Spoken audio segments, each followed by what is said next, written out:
Hai, Assalamualaikum geng. So hari ni kita nak unboxing satu model Bluetooth earphone daripada HTC. Ada sebab kenapa kita ambil, sebab model ni dia ada pelik dia sikit. Aku macam biasalah, asal ada barang tu pelik sikit je mulalah gatal. So model dia adalah HTC NE10. So bismillah, let's go. Ni dia, alamak payah ha. Oh, starting kita ada dapat kotak jajan dia rasanya.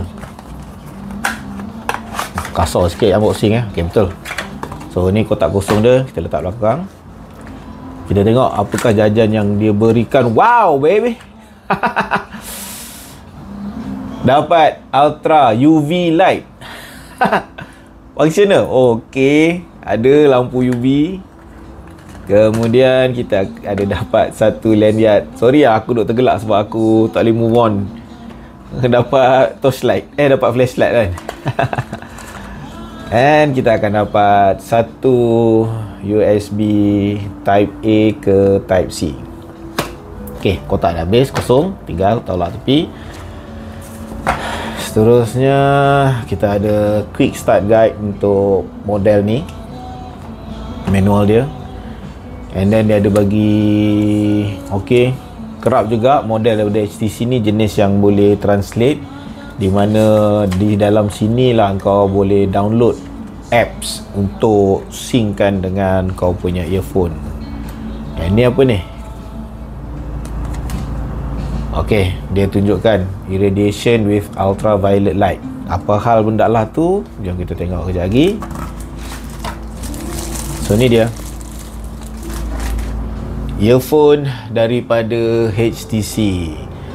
So kenapa aku ambil tu, kau tengok dalam tu.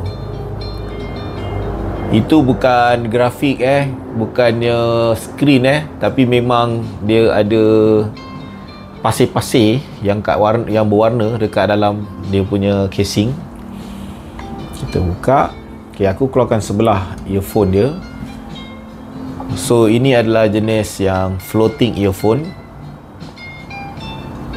Tu korang tengok puas-puas, di mana kita boleh selitkan di telinga dan dia akan tergantung lah dengan lubang telinga. Jadi kita masih lagi boleh insyaAllah dengar bunyi-bunyian di luar. Tujuan yang aku tahu dia bagi UV light ni, aku mula ingat tak dapat pun UV light, rupanya ada, aku pun tak tahu. Adalah untuk kita sajalah, kalau kau nak mainkan, kau suluhkan je pada body dia dan kau akan tengok glow in the dark. So yang bahagian bercahaya tu adalah partikel yang telah pun dicas dengan UV light dan dia akan glow in the dark. Tapi sayangnya sebab keadaan studio ni tak berapa gelap, jadi kau tak nampak lah ke glow in the dark dia.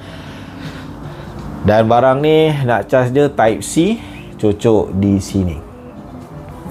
Alright guys, itu saja review secara kasar. Lepas ni kita akan study kejap benda ni untuk kita buat review dia yang lebih lengkap sebentar lagi. Alright, ciao.